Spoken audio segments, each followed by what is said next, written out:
It's May the 4th, and we're not going to make a single joke about it. It's the first podcast of May. I think I got that right. It's the PFF Forecast. We've got Bruce Gradkowski coming on today. It's going to be fun. He's promised to bring some good stories. He played with Andy Dalton, so that'll be interesting. And we're going to talk a little bit about this QB class because he's spent a bunch of time studying them. He's our chief quarterback grade guru, a la what Zach Robinson was. So that'll be a lot of fun. And we're going to do a few things, talk a few things before that. So yeah, let's rock. Eric, how you doing, brother? I'm good. I'm a little tired. Yeah. Worked most of yesterday. You were up late. No, you were up late watching. I was up late Dance. watching.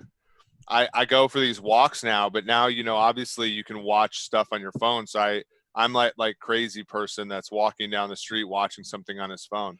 Oh, that's reassuring. You're not going to get hit by a car, thankfully, because there are none on the road. Did you watch The Last Dance though last night? Yeah. Yeah, I caught up this week. It was pretty good. I didn't realize that Jordan. I knew he had a gambling problem, but I didn't realize it was sort of when he was, when he was playing, and then the whole his retirement was really like a cover up sort of thing. I didn't realize that.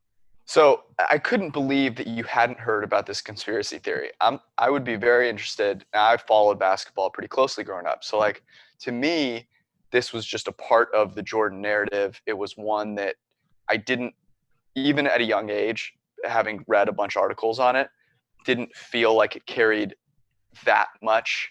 I felt like something would have come out more I don't know what the right word is, more sinful about what he'd done if that were actually the case. But I didn't think that anyone had gone this far without knowing that conspiracy theory. So it shocked me that you didn't know that. Do you believe it?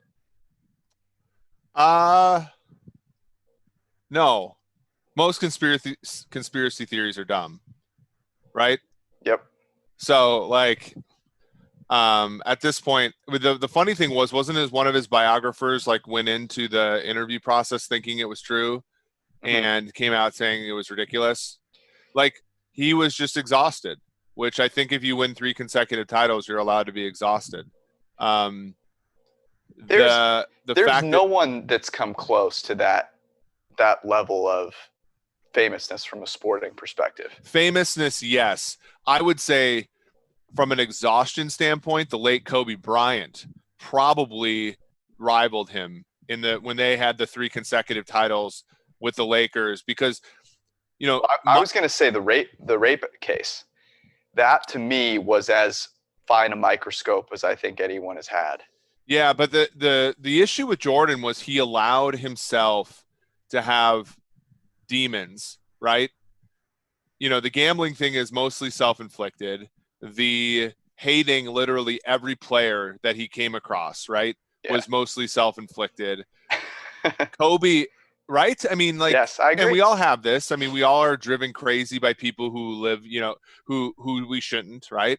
But a lot of that was self-inflicted, and so he's just exhausted from everything, right? Not only winning 3 titles, but also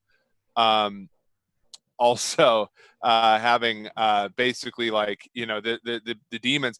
With Kobe, it was he hated Shaq, right? Or Shaq hated him. I can't remember the exact narrative. But it was similarly exhausting, right? Having to win. And it just makes you, I think, appreciate how Phil Jackson must have been in terms of managing people, because, there's nothing – basketball is a brilliant sport, but there's nothing there's nothing genius schematically out of what Phil Jackson was doing. It was mostly managing humans. Yeah, that's the interesting thing. That's a really good point. So there are a couple of big takeaways that I have from watching this. The first is that the director and producers are trying to do something very hard, which is there are a lot of people watching this who did not follow Jordan at the time. And so they're trying to tell the whole Jordan story while also being like, hey, the cool thing about this is we have all this footage from the last season. That's the whole idea. But they also have to tell the whole story because there's a lot of people that just don't know it. And that's crazy to think about. I wish they did more of just the behind the scenes stuff, right? I just want that footage because I've heard a lot of this, 95 to 99% of this other stuff before. They're the 2 people that come out of this as kind of a shining light to me that I forgot about. The first is Phil Jackson. And everyone credits him for the triangle. Like everyone thinks that's his big innovation. And it really wasn't his innovation. It was Tex Winter's. And it wasn't, I don't think it was so much the triangle as it was what you said, which is the social climate that he set up, the ability to take Michael Jordan, who's got to be the hardest person on the planet to manage. Like, I don't care how hard Dennis Rodman might have been. Jordan's got to be way harder. And get them all on the same page for multiple seasons in a row is crazy to me. So Phil comes out as shining light. And I actually think Jordan does too, because he hated everybody. But in listening to these interviews, it's like, oh, he's being real. And you always felt like there was this facade of cool over the top of him at all times when he was playing. And here he just he's still cool, but he takes it off to a large extent. And I think one of the craziest things is this guy probably lost as much money gambling as most really successful pro athletes make in a career, and he's still loaded. That's the insane thing. Like, no wonder people were scared by his gambling, because they'd never seen money like this before. And he's just literally throwing it out there to feed the fact that he loves competition, and it never affected him financially. It also, there's some stories out there that it was hard to collect on him, but like, I don't know, man. It was just, it really shines through that Michael Jordan is like the coolest dude ever. Could have picked up on video games, you know what I mean? Yeah. But yeah, it just, I don't get, by the way, like, I'm just going to throw this out here. I don't get the whole, hey, he really liked competition. Like, if you're getting your ass kicked gambling that much, right? Like, does he just like the fact that he could lose? I think he really enjoyed making other people squirm. Yeah. And he was so dominant on the basketball floor. Like, he was so much better than everybody. That's the other thing. The dude was gambling all the time, all day, playing golf, and then would come out and just kick everybody's ass on the basketball court. Yeah. So, like, this was a way for him to feel, that competitive, like, I might lose, and this amount of money is making this other person terrified. And I think that just, like, that drove him. So Bruce is going to hop on here in a second, but you asked a really good question, which is, what football player could you do a documentary like this on? And my immediate response is Brady, but that's probably me limiting myself a little bit. What do you think? Yeah, 100%. The Brady-Belichick relationship is clearly the one here, but that one's easy. I think that we're going to be watching Brady-Belichick documentaries until our kids are in college, right? Mm-hmm. Or longer. So to me, I don't know. A long time for me. Oh yeah. They're not even a twinkle in your eye at this point, but the one that's like, I feel like is maybe a little bit less like, I really want to see one on the Niners with Montana and Young. And I know we've had, Steve Young's A Football Life, Montana's A Football Life. We've had Bill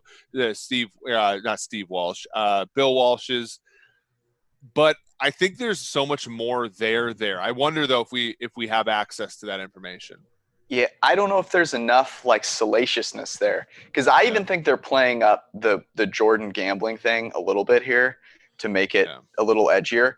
Yeah. Bruce is here, and I would want to ask Bruce this question. So, what's up, guys? What's happening, man? We're talking Last Dance. Did I just bombard the pod? Like, no, did I just slide in here without? This is the whole idea. We wanted you to just jump in and start the conversation. But we were talking Last Dance. Have you been watching? How's the audio? Because I hooked up my mic right here. I got the great. Blue Yeti going. So look at that. We are the Yeti. No, you look great. Sound great. You're in good shape. Have you been watching The Last Dance?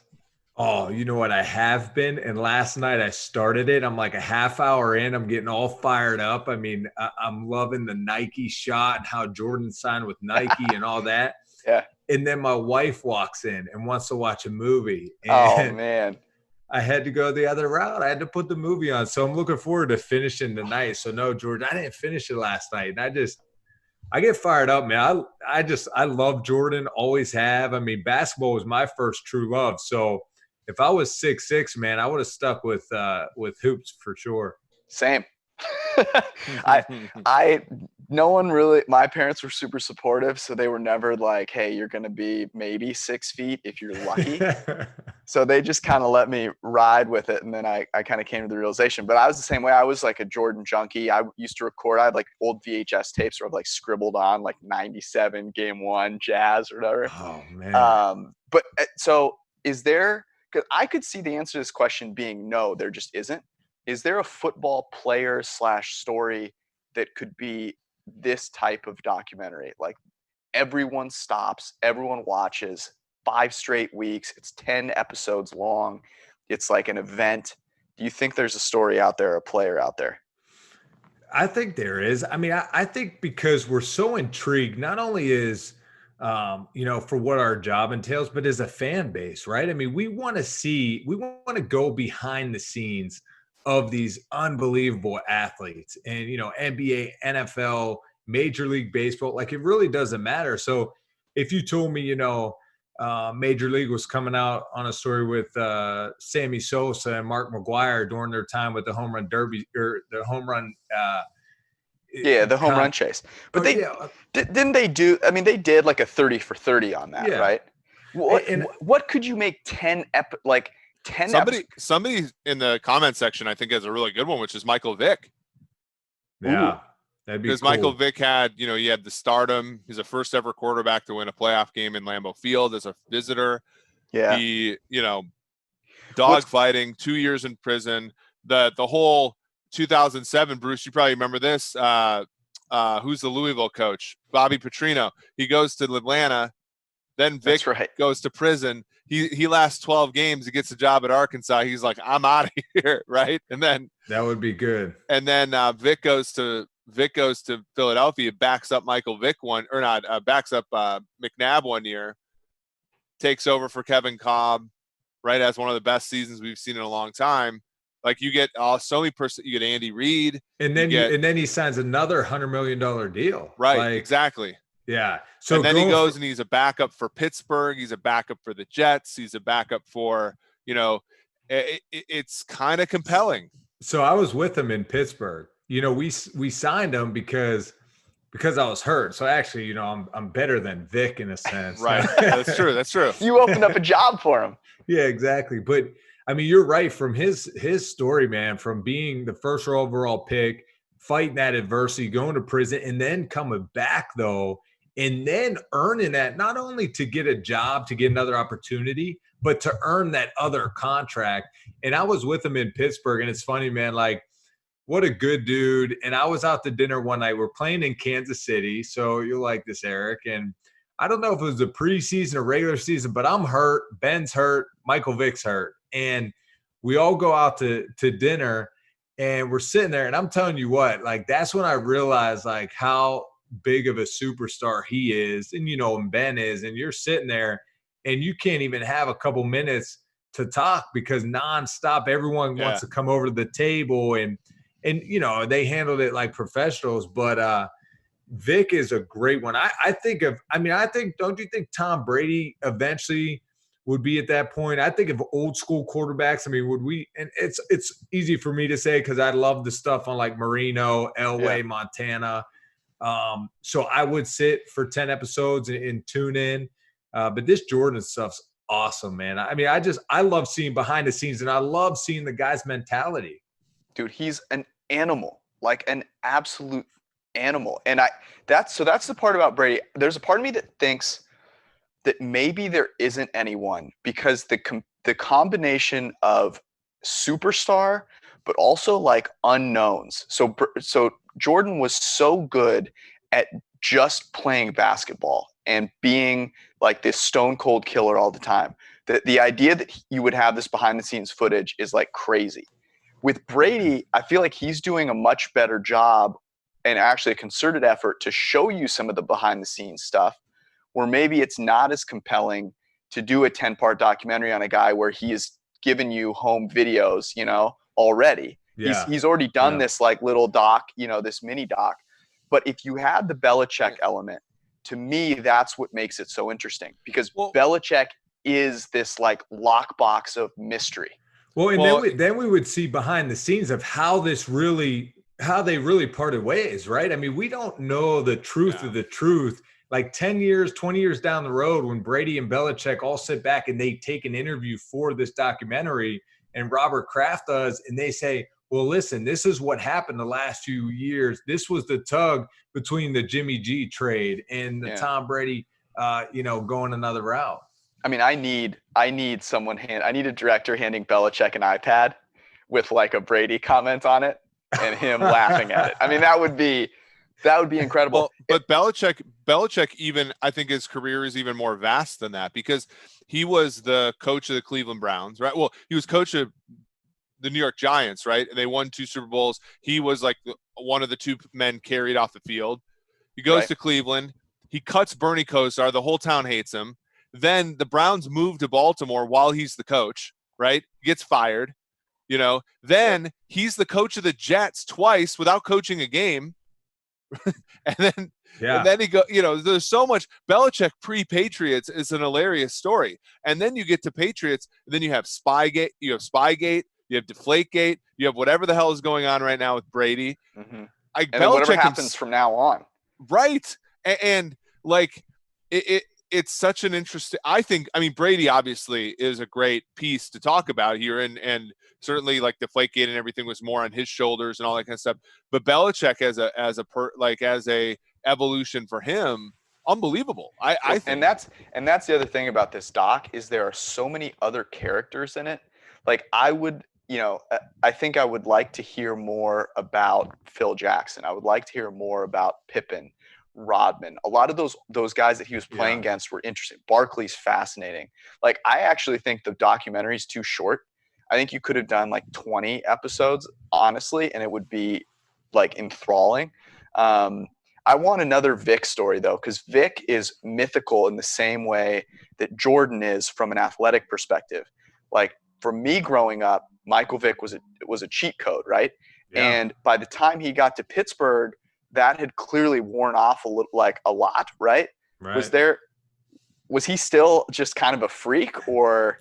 Well, and that's the thing, right? Because when you sign Michael Vick, I mean, you think of the players on the roster that were legit like kids, like 8, 10 years old when Vick was in his prime time, and they had the Vick jerseys and they were pretend to be Michael Vick in the backyard. So, when Vick initially got signed, and I'm at fault at this, you're looking at him up and down, and you're watching him in practice, and you're like, wow, like, to me, being that close, you're like, you start analyzing, you're like, okay, man, he's not as tall, I mean, I knew he wasn't a tall guy, but you're like, wow, he's pretty short. Yeah. And then the ball definitely jumped out of his hand. I mean, it's a flick of the wrist. The way he slings it is a beautiful thing to watch. In his athleticism, it wasn't all there when he was in Pittsburgh. You could tell that. I think we were all watching him every practice, wanting to see the old Michael Vick.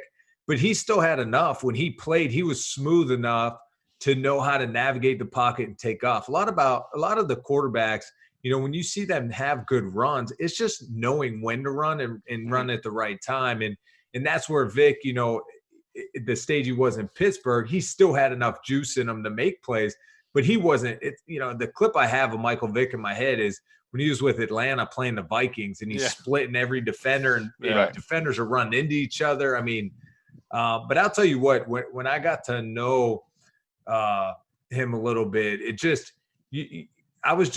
I don't know. I don't want to say like I was just it was cool to know him, and just I was happy for him of how he handled that stuff and came out of it, because he really did seem like a good-hearted dude, to where you're like, wow, the stuff you hear about him, all the things that have went on, and him being in prison and them coming back, then getting a chance for me to know him and have dinner with him and be in the same locker room and meeting rooms. I was impressed with that story. So I think that is definitely a documentary that people it's behind the scenes, right? But not only behind the scenes, but the adversities that guys have to handle and break through. I mean, you guys talked about Belichick in his early years. Those are the intriguing times, because we're all there. We're all striving for something. And no one knows about the shit we hit right now, but don't know who we are when we get there and stuff. And it's like, I love the adversity. I'm always an underdog, fan. So I love those kind of stories. It would be sweet. Vick is awesome, man. I remember playing endless games of Madden with Michael Vick and him being unstoppable. Let's start talking about a guy that's in the news now, Andy Dalton, because I see Andy Dalton get signed by the Cowboys. The Cowboys were not a team that I had thought of, in large part because, well, they have a really good quarterback. But I think we've gotten to the point, and you would probably agree with this, that a lot of teams are not valuing the backup quarterback enough. And this is, to me, like this really shrewd move where, hey, the backup quarterback matters. Why would we not spend a few $1 million on having one that's probably an average NFL starter anyways? Yeah. I mean, I was surprised at the signing too, George. I didn't think the Cowboys were in the running. And, and honestly too, I mean, Andy, to me, I was with Andy, so I think highly of him. He's a smart quarterback. He understands the game. He's accurate. He's a good passer. But it's does he have that next level in him? Is he a top 10 guy? Can he be a top 10 guy, a top 6 guy in a season? We saw a little bit in 2015, and then he broke his thumb, and so it's intriguing to me, man, that like if something were to happen to Dak, I think he would definitely execute the offense. I think he would be more than able and capable to play well. And it almost brings in that sense of Jerry Jones, man, what are you doing? Is this something that you're not going to be shy that if you don't get what you want out of Dak this year and you don't want to pay the big money, that you'll settle for Andy and you'll pay him 15 to 17 million a year instead of 35 million a year. So it was kind of intriguing to me. I don't think Andy's the athlete Dak is. No. And of course, Dak has a lot of good football left in him, but I like the signing for, like you pointed out. I mean, you need a good backup quarterback, and their insurance policies, right? And people pay good money to have good insurance policies on their house, on their cars. You know what I mean? So on their boats. Like probably Chris and all his yachts that he I feel like honestly some teams care more about their backup running back than their backup quarterback. Well, and we were talking, this was a discussion that was had somewhere. I would take a good backup quarterback over a lot of starting positions. I would take one over a nose tackle. I would take one over a guard. Third linebacker on my team's not as valuable as a backup quarterback. Like, and then the other thing, like what you just talked about, this is an important point.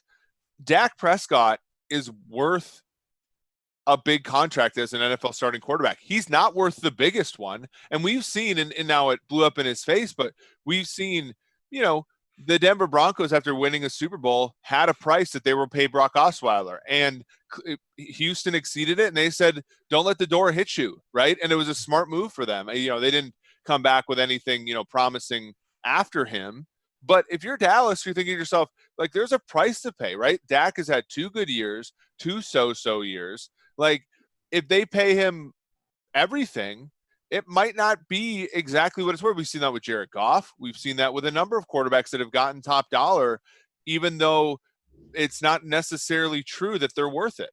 I mean, so, okay, this is the way I think of it. Because they over their last 4 full seasons, Bruce, have been very similar from a grading perspective. They've had 2 good top 15 seasons, and they've had 2 meh seasons. Now, the narrative around Dak is way rosier than that of Dalton, in large part because of that last season. But, like, Dalton certainly hasn't had a nice infrastructure. The Cowboys have a ton of weapons. Is it crazy to me to say that they're the one difference between the two of them from a production standpoint is that with Dak, I feel confident that he could win a big game, or more confident that he could win a big game, and that he adds an element of I'm not as sure yet because he's a little younger. But other than that, like Dalton's accuracy, he's very accurate, right? Like all of those things make him a fairly comparable quarterback. Because Dak's not a top 5 guy, is he?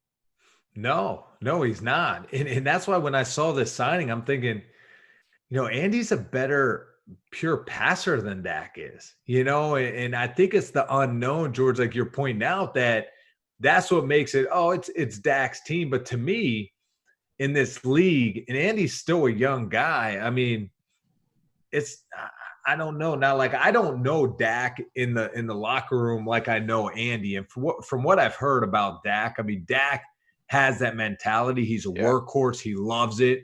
And I think that's the difference maker. Honestly, I think that's the difference between him and Andy. I think Andy will put enough work in to be prepared and play well and keep his body in shape. Dak will put over the top work in. And teammates see that, guys see that. So when you miss that pass downfield, it's inaccurate, you don't even blink an eye with Dak, because you're like, this dude's a warrior. I'm not worried about that. And that's why when we go through and we like just grade these guys and just project, on these young quarterbacks, I'm more intrigued with their mentality and fighting adversity and handling that, because at the end of the day, no one's going to play perfect, but who has that dog in them that at the end of the day can win games? And I think, when you're looking at the Cowboys, I think that Dak has some of that in him. And you point out, like, he can win the big game. And I think Dak's at a similar point that Andy was in his career in Cincy, right? I mean, everyone was like, can Andy win a playoff game? Andy got to Cincy. Cincinnati hadn't been to the playoffs for a while. He went, both years I was there. He's gone 5 straight years, at one point. And so, I mean, he had an impressive run that point, but then it gets old. Then it's like, give me more. And I think that's where Dak is. Dak has to give us more, especially he's going to get paid a big contract. And I think that's what Cowboy fans want to see. So Eric and I talked a lot about Dak last year versus years before. Was that better scheme, Kellen Moore, healthy receivers?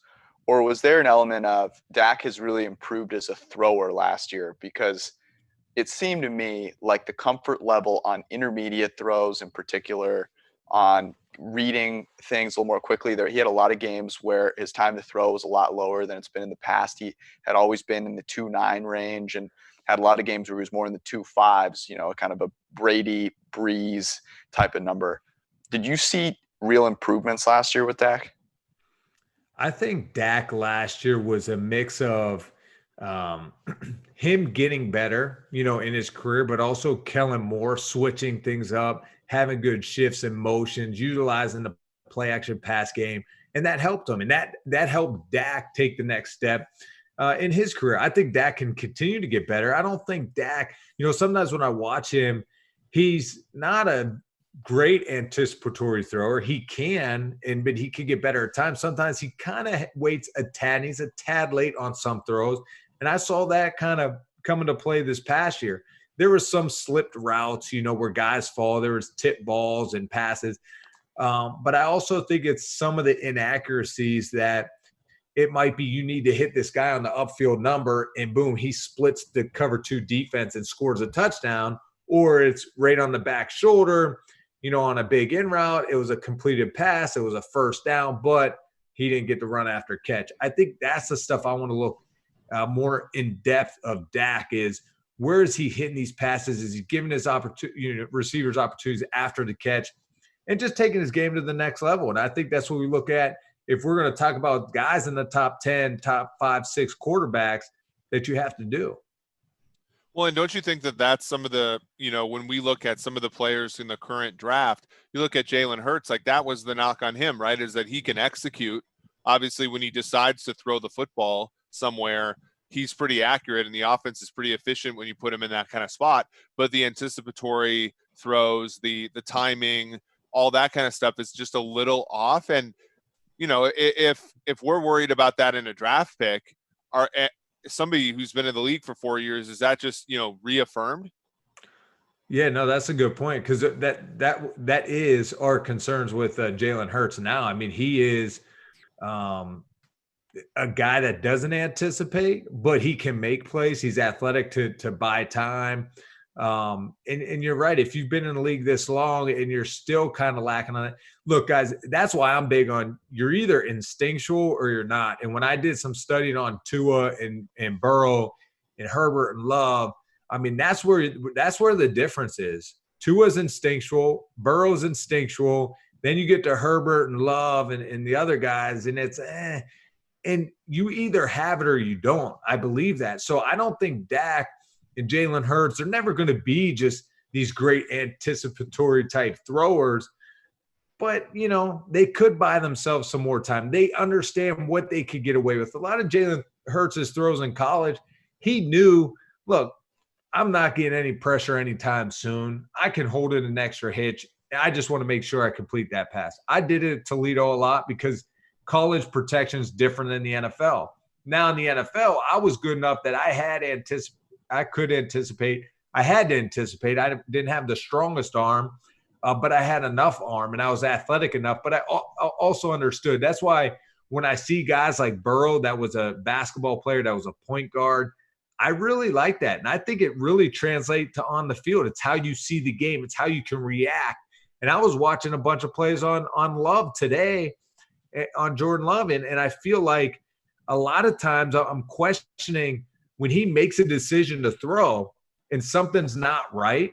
I don't think he can process that and stop himself and check it down or go to the next read.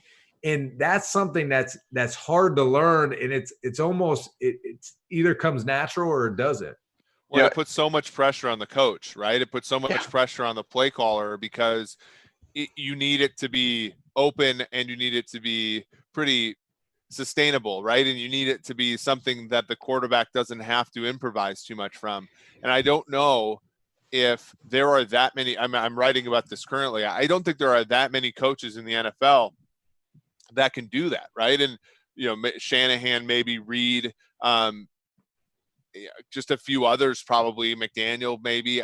But the hard part is it puts so much pressure on the coach, and I think sometimes coaches like that, right? Coaches that have a little bit of competitiveness to them, like that challenge, but ultimately a lot fail at it, and then that's why you see quarterbacks who can have pretty good seasons for a time, but then get exposed when situations aren't perfect. Hopefully Dallas is one of those situations where Dak or Andy can continue to succeed despite some of those deficiencies, but who knows? Well, so you brought up two things that I thought are super interesting.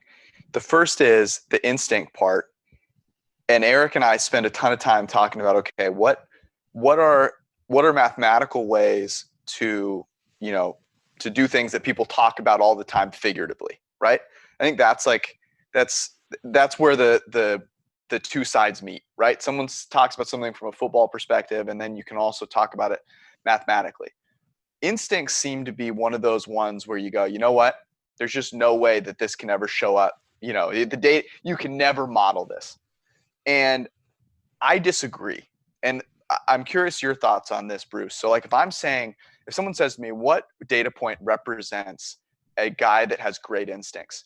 I think most people would go, oh, let's look at what he does under pressure. Does he make plays under pressure? And that's actually something that's pretty unstable from season to season. And I might throw it the other way and say, no, a guy that's really instinctual is going to kill people from the clean pocket. He's going to limit negatively graded throws. He's going to be the guy, because he's instinctual, that makes more smart decisions. And that's going to show up even from a clean pocket, even on quick throws, because so much of it happens before the snap and in the couple seconds after the snap. Yeah, I mean, and a lot is great.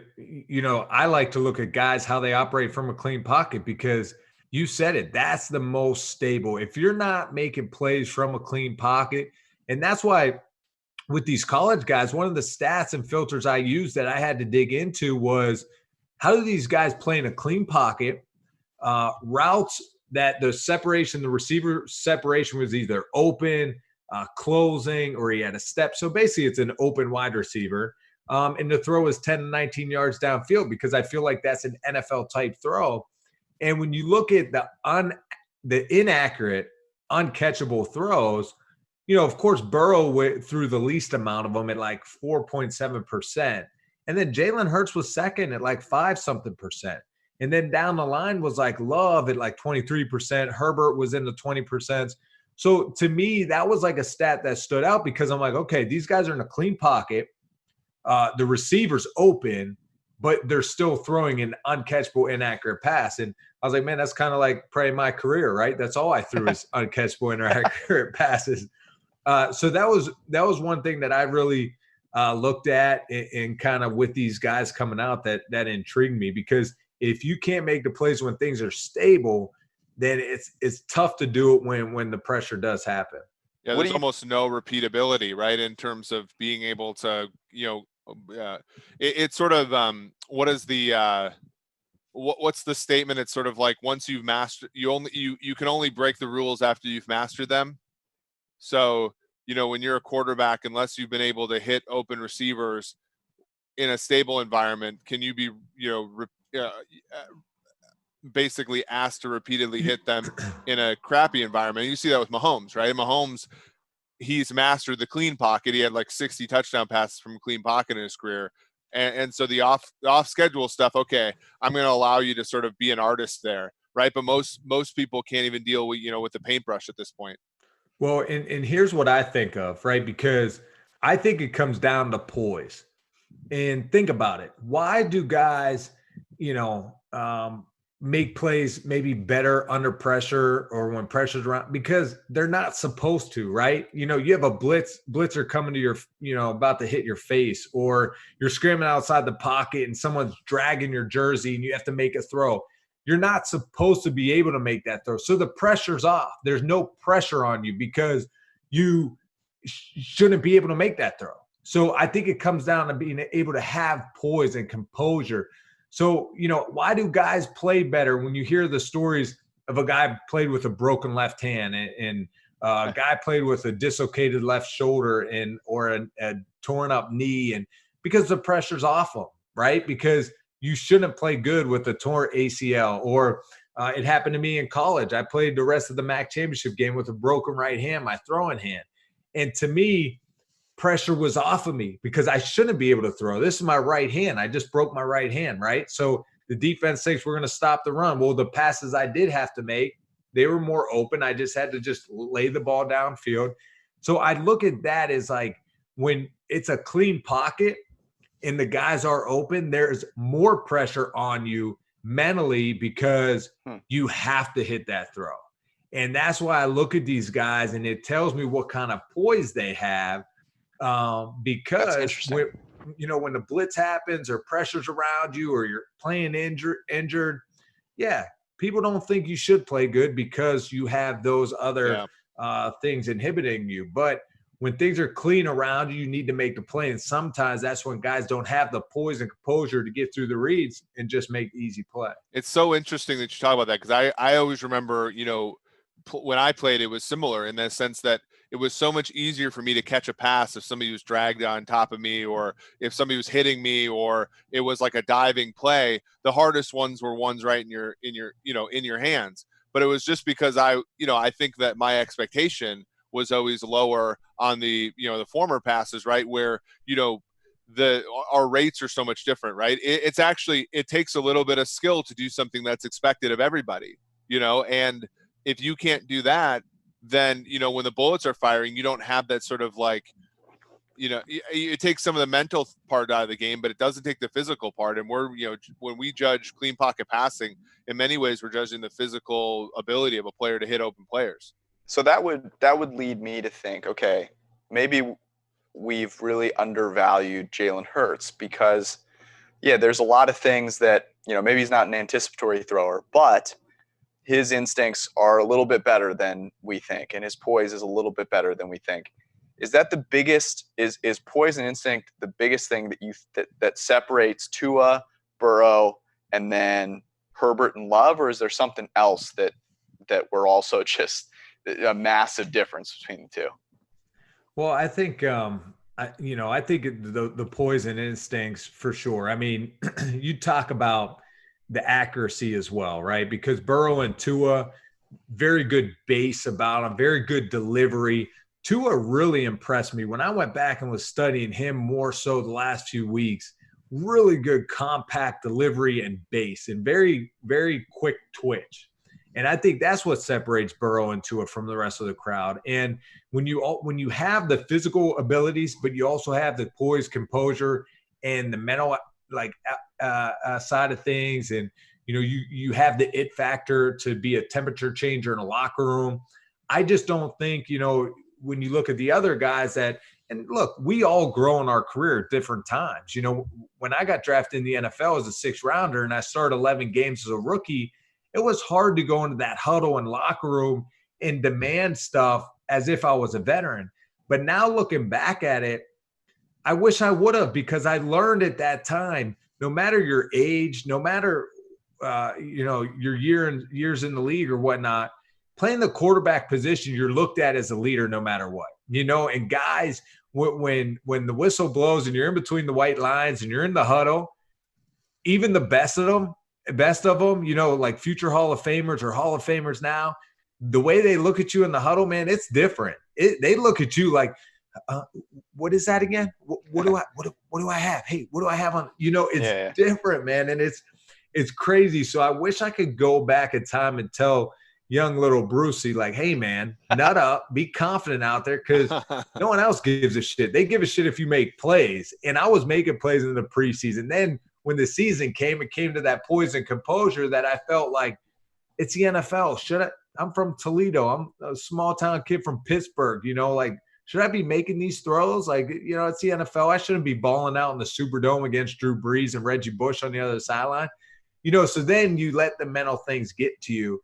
So I really look at the guys that have been through some things, and that's Jalen Hurts. He's been through adversity. Joe Burrow had to transfer. He's been through adversity. Tua, he's been through adversity with injuries. And those things intrigue me because I know they have the mental toughness to withstand the NFL, because a lot of times, and most of the time, things aren't right. But it's who can win and overcome those negatives to help your team take that next step. You're telling me that Utah State, because it seems to me like, and we heard this with Josh Allen in Wyoming too, but everyone seems to think that Utah State was playing a lot of really good competition with no receivers. That's how it always is. Well, if you put him on Oklahoma, he'd be great. And I hate that, because that's not the case. You don't just go into a bigger situation where the lights are brighter and automatically perform better because the players around you are better. Utah State, the teams they were playing sucked. And if you're a great player, you beat those teams, right? That's just how it works. And to automatically say Jordan Love would have been amazing at Oklahoma, to me, is ridiculous, because you make an accurate pass at Utah State, then you should be able to make it at Oklahoma. But he didn't make accurate throws at Utah State at a high rate. So, and here's the thing, and Bruce, you know this better than anybody. Football is a constant state of change in the NFL, right? So people make excuses about his infrastructure, his supporting cast, all that kind of stuff. And they act like those things aren't going to change at the NFL level, right? Mm-hmm. If you can't hit accurate passes at the college level when things are changing around you, you can't do it at the NFL level, can you? No, and that's a good point, because stuff changes more so in the NFL. I mean, look at, college, you're together longer. You build more of a rapport, and guys are free agents, on draft. I mean, there's so much different. Coaches get head coaching jobs, leave you, right. Your offensive coordinator leaves you, right? One of the main things I noticed on Jordan Love today, I was studying some film on him, was he was just kind of making decisions pre-snap, and he was throwing the more difficult throw. If say both sides are equal, you have the same concept on both sides, same route. He was throwing it to the field. He was on the right hash. He was throwing a 12 to 14 yard stop route to the field on the left side of the field. He had the exact same route to the boundary for a first down, and he chose to throw the length of the field, the width of the field, a further throw, and he missed the throw. So to me, I would say, if I was in the coaching room, I'd say, look, I don't mind you making that decision because the guy was open and, soft coverage, all that, but we got to hit the throw. Now, next time, if you want to make it easier on yourself, if everything's equal, let's work the boundary. It's an easier throw. You get the ball to your hand, faster, or even the same time, but it's an easier throw and you'll complete it. And it happened one too many times that he just was making the wrong decision. So to me, if I'm the Green Bay Packers, I look at that stuff and I say, we could coach this up. We could get him playing more decisive, having more confidence in his trust where he's working on the field. In that sense, and I talked about before about his reads of, he threw a couple picks, man, right to linebackers. And it was like, and I look at a lot of times because I'm not the tallest quarterback. So a lot of times I understand how guys get in your way, and you can't see linebackers as easy as the eye in the sky looks. We're watching on TV or where you're watching the coach's film, it looks clear as day. Like, how did you see that middle linebacker? Well, you're not seeing it from the quarterback's view when there's, 3 6'5", 350-pound linemen, offense linemen, and then there's defensive linemen in front of them that just clog it up.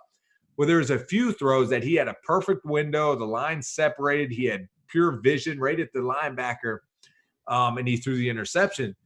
The thing I take away from that is when he tries to throw the ball with touch and over linebackers, he's not understanding the touch. He's just taking something off the ball. You still got to throw the ball, and you got to throw it to your guy, and he's just taking a little off it, and it's not getting to his receiver. So he's almost just throwing a little lollipop, and that's why it's getting intercepted by the underneath coverage. Like, some of these, they'd be tight window throws, but he just has to understand the trajectory of the throw is, yes, it's got to be a 2-ball over that linebacker. You got to still put a little something on it, and he's taking too much off of it. So I think that's the inaccuracies we see from him, that he's not really doing a good job of getting it over those linebackers, or sometimes it's purely, hey, he made the decision. Now, can you tell yourself it's covered? Boom, come down to the check down. And I haven't seen him do that. Are you buying that Rodgers isn't really pissed off? That he isn't? Yeah, that he's reached out, that it's not, that big of a deal. Well, I mean, like, is this? Do you see a way that this season happens and it's not a big deal?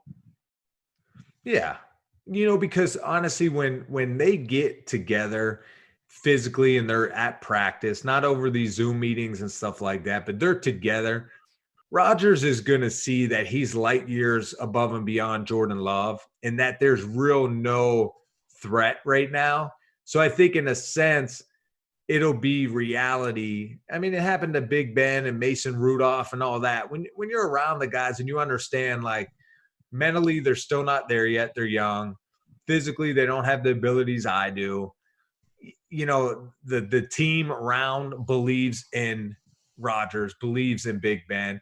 When those things start hitting the fan, you start understand that, or just seeing that in person, then it does. You do start being like, this isn't a big deal. It's a young guy trying to groom his way to becoming a good quarterback. So I don't think it'll be an issue once they get back together physically and their practice and all that. I think Aaron Rodgers will notice, how far above he is of Jordan Love right now.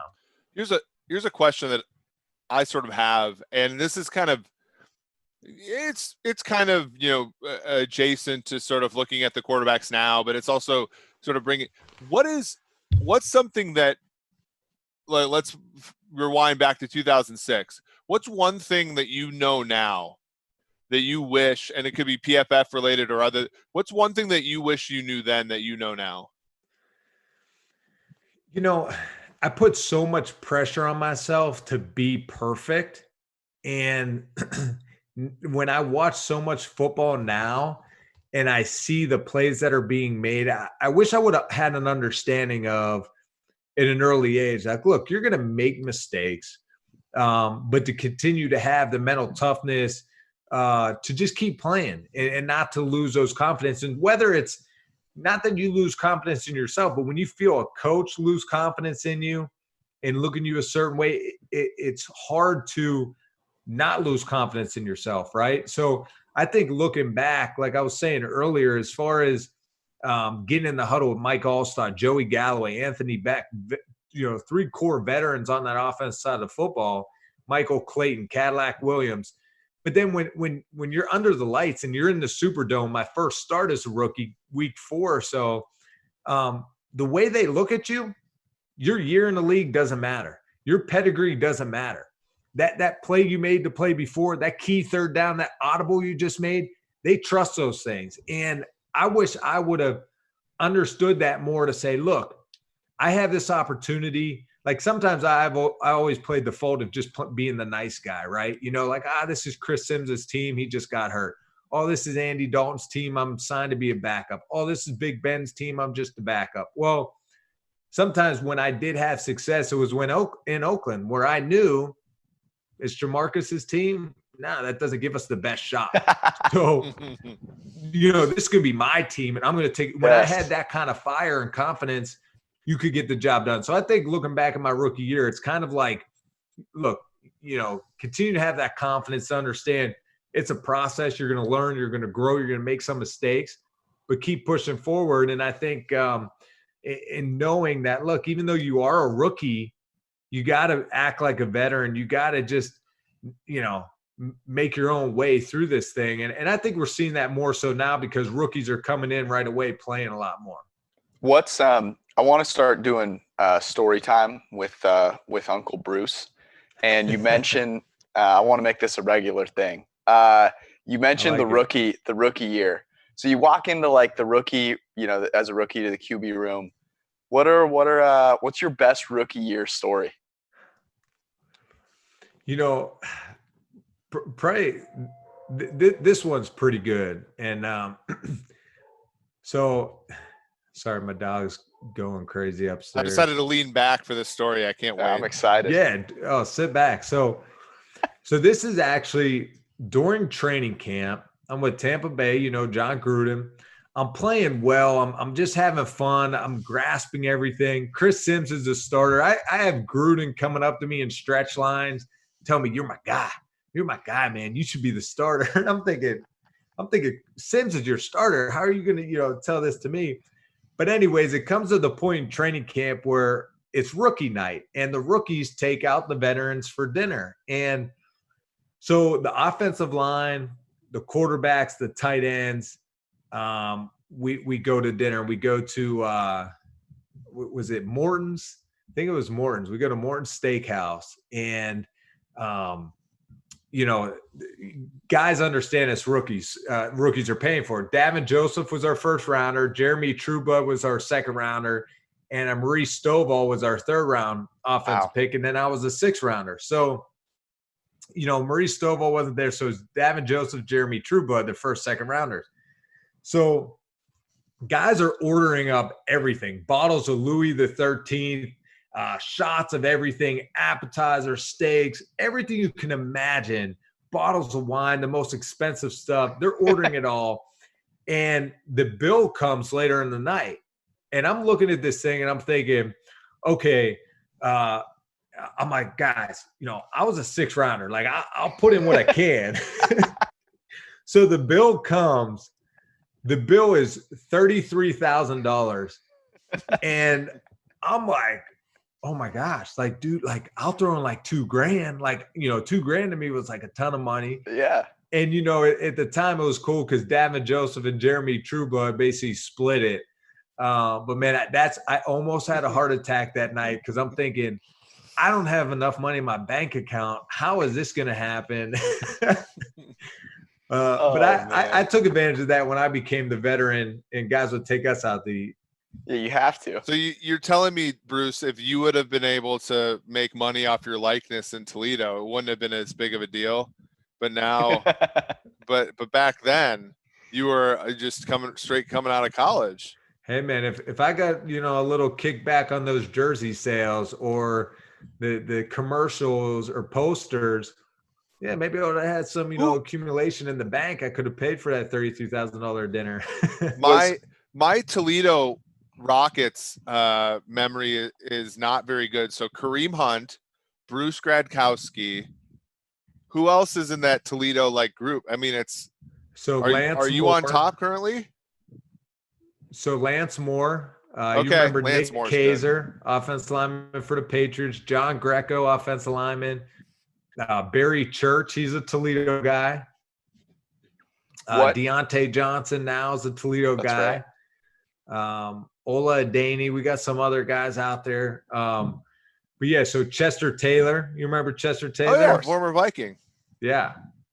So there's some Toledo studs out there. My buddy Well, Andrew you're the best Hawkins, quarterback. It sounds like Hawk's killing it on the media side, but he's a Lance Toledo Moore guy. had 2 career wins above replacement. I was looking at Toledo Rockets here. Lance Moore, Super Bowl winner, 2 wins above replacement. Bruce Gradkowski, the aforementioned 2006 Bucks. Chris Sims, 171 snaps, negative 2.284 WAR.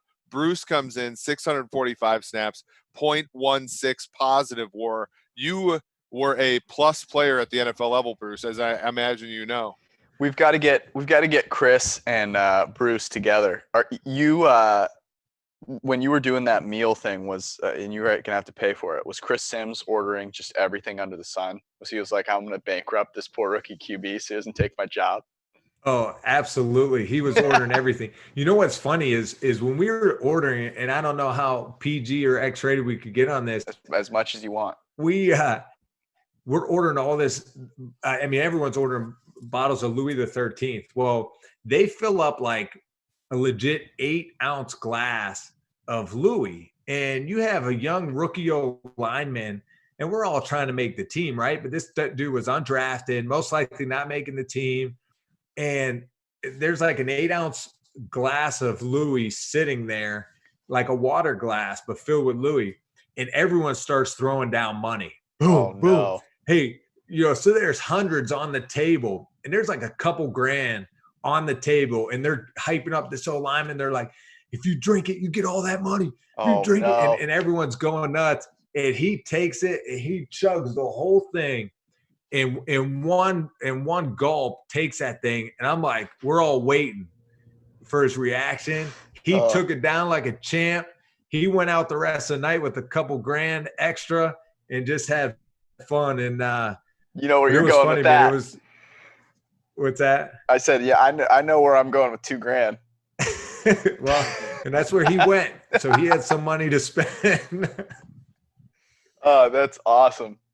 Bruce, this was great, man. We've got to do this more. You're going to be doing a lot more stuff with us this off season and next season, so I'm excited about that. Thank you for hopping on, brother. We appreciate it. Yeah, guys, thanks for having me. You guys have a good day. You take care of the dog, all right? I know, man. I got to go. Maybe go give him a treat or something. Like, chill out, man. It's the quarantine. You got to, stop barking so much. Got to relax. Bruce Gradkowski, thanks, brother. Have a great one, man. All right, we'll see you guys. Bruce is the man. Bruce career, 1 win above replacement, which I think puts him in a pretty good class of NFL players. Have you ever been hazed like that? So, you want my college football? No one ever asked me about my college football. I'm asking you right now. Okay. So, in my college town of Moorhead, Minnesota, which is Fargo-Moorhead, there are 3 colleges. There's the Division II college where I played, North Dakota State, where Trey Lance plays, and Concordia College, which is a Division III liberal arts school. So we had two things which I would consider hazing. One of them is we had to carry around a pink purse on campus for the first 2 weeks of school. What? So we all carried around, every single freshman football player carried around a pink purse. And if we were found without the pink purse, then, there was some combination of being like strung up on the pole, Do you have a picture? Singing your college fight song. No, 2004, you might not know this, but my first ever cell phone I got as a graduation from high school gift. So, wow. So there were no photos, nothing like that. Facebook came out my freshman year. The other hazing thing was you were supposed to go over to Concordia's campus, and they had these like weird beanies that they would wear. Like it was somewhere between like an old school baseball cap and like a yarmulke that they would like wear on their head. And so you were supposed to go over there and steal one and bring it back. And I, just too lazy, I just started dating a girl who went to Concordia whose dad had one. And that's how I got out of it. That's incredible. Well, I mean, at least you didn't have to chug a glass of Louis the 13th. That sounds awful. I actually was I think the only person on my college football team that didn't drink until he was 21. So I was kind of a pariah in some cases for that, but it was a good time. I was a little nervous that you were going to say something that was like actually bad hazing, but that's not bad at all. Well, the funniest thing, so our head coach got fired after my first year, and we had a new one, and they tried the same thing, and the new coach put an end to it. He was politically correct. He changed the stretch called the German March to Tin Man. He was very politically correct. Yeah, that's not a great name for a stretch. I had a kid when I was in school I saw him carrying around like a boombox one day, and I was like, oh, this would be great. And I was like I was like a junior or something like that. And I was like, hey man, do you want to walk around with me all day and like just blast beats in the background? And he's like, yeah, sure, man. He's like, some young kid. So he walked around with me and a couple buddies for like the whole week blasting music. And I think back on it, I was like, that was kind of a douchey thing to do. But, here we are.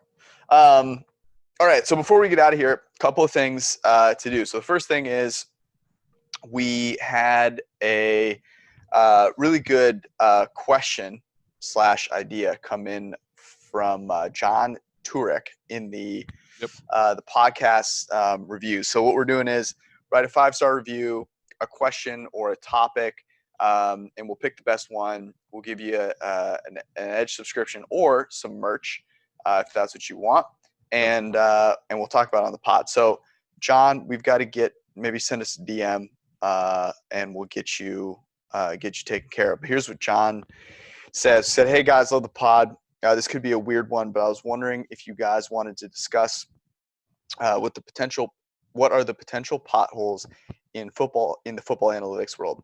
I come from a more economic background, and there are countless examples of models or frameworks that we're supposed to be able to effortlessly guide policymakers, and while still very valuable, have sometimes missed the forest for the trees. I was wondering if this applies to where we are with football analytics. Yes, we know there are key stats/frameworks that are more stable: high EPA, yards per play, CPOE, completion percentage over expectation. But where do you guys fear the model error creeps in most? Just because AX has been a good predictor of Y in the past doesn't mean it always will be.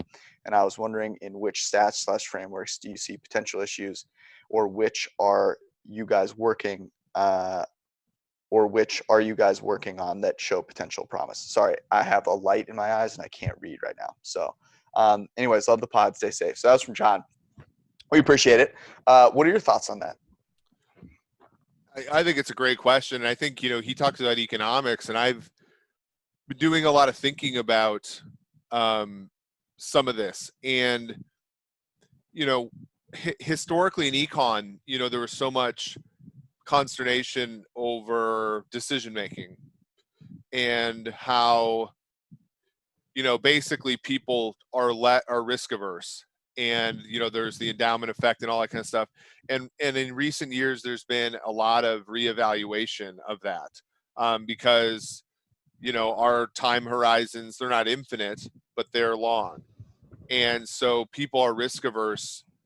And I think we've seen in our society probably why, because people have skin in the game, right? And there's the probability of ruin, right? Mm-hmm. And so I've been thinking about, we always think about, okay, don't run on 1st and 10, don't run on 2nd and long. And I'm very much confident that that's still the right answer, but I'm wondering under what circumstances are we too harsh? Under what circumstances are we thinking too ergodically, like where the time average and the space averages are the same? Mm-hmm. Are there lagging effects in decisions that happen later on in games? Are there lagging effects that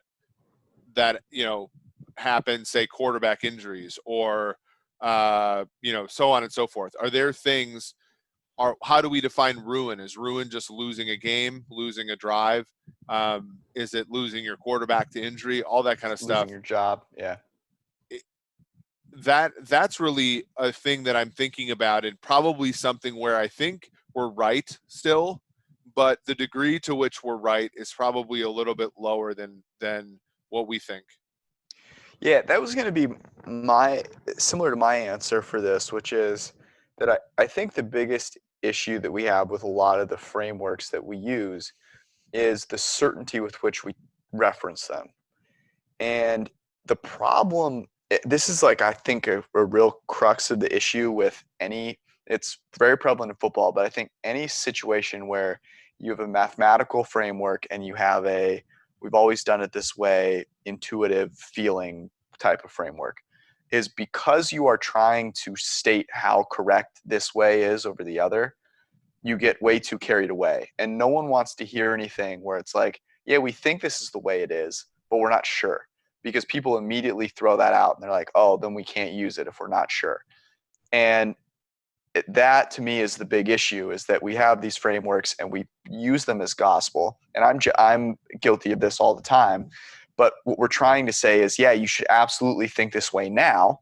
That doesn't mean it can't change, but you should absolutely use this rule now. And we should still also be looking for ways to improve upon them.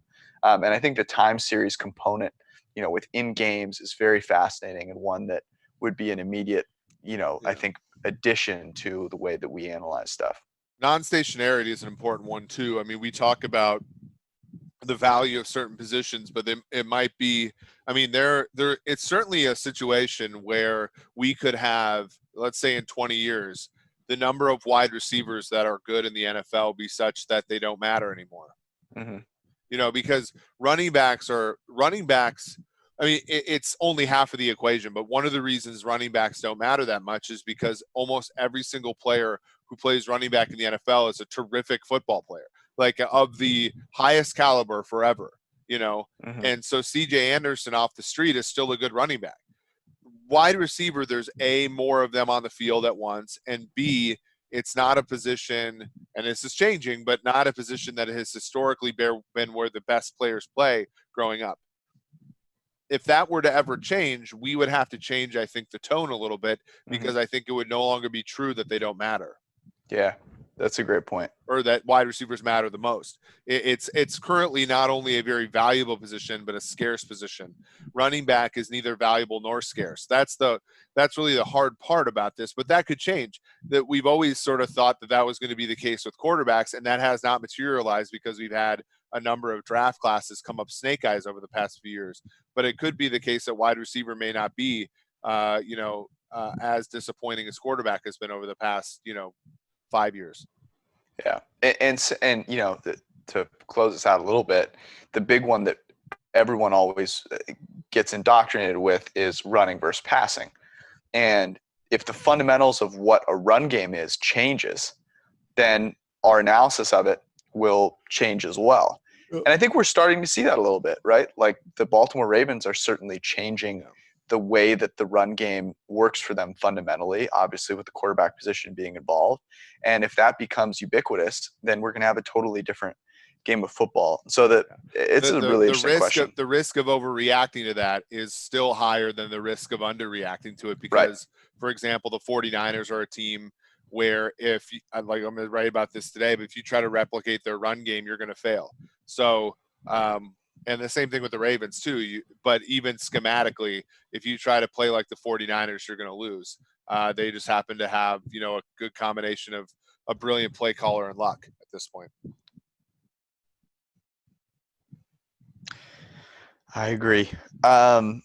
Cool. So that was from John. Reminder, if you want to get a free Edge subscription or some merch, write a 5-star review with a question or an idea or a take or a joke, whatever it is. We'll pick the best one and we'll talk about it.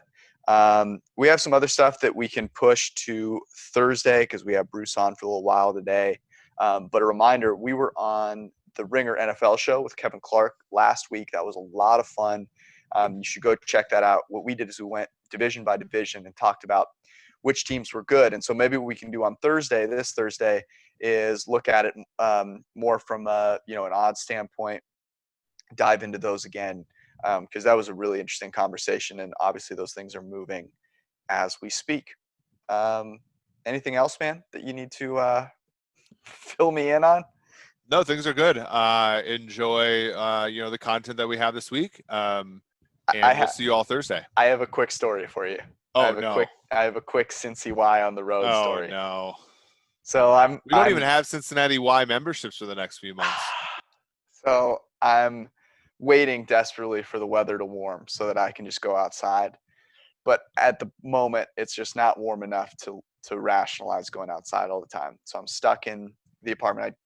It's a studio, and I've got like one yoga mat, and it's super small. Anyways, I'm doing everything I can under the sun, body weight wise, because I don't have any weights to get a sweat in, basically. And it will shock no one that like jumping is one of the best ways to like exercise. People don't jump enough is one thing I will say. So some of the workouts that I've been doing involve jumping, and we're on the 7th floor. So there's someone right below us. So I'm very conscious to like try and land softly. There's only so much like 172 pounds can do to like not, make noise. It's awfully specific, but yes. Look, I'm trying not to get out of shape here, so I'm monitoring this closely. So today, right before the podcast, I'm working out, and I have headphones in, but I can hear someone like knocking on the roof below me, telling me to like shut up. And you'll be shocked to hear that you didn't acquiesce. It did not keep me from finishing the workout. Now, I was still conscious about trying to land softly. I really don't think I was being that much of a nuisance, but that's what I'm dealing with right now. So, anyways, that's my story. We'll be back on Thursday morning. Thank you guys for tuning in. We appreciate it. Stay safe out there. Peace out.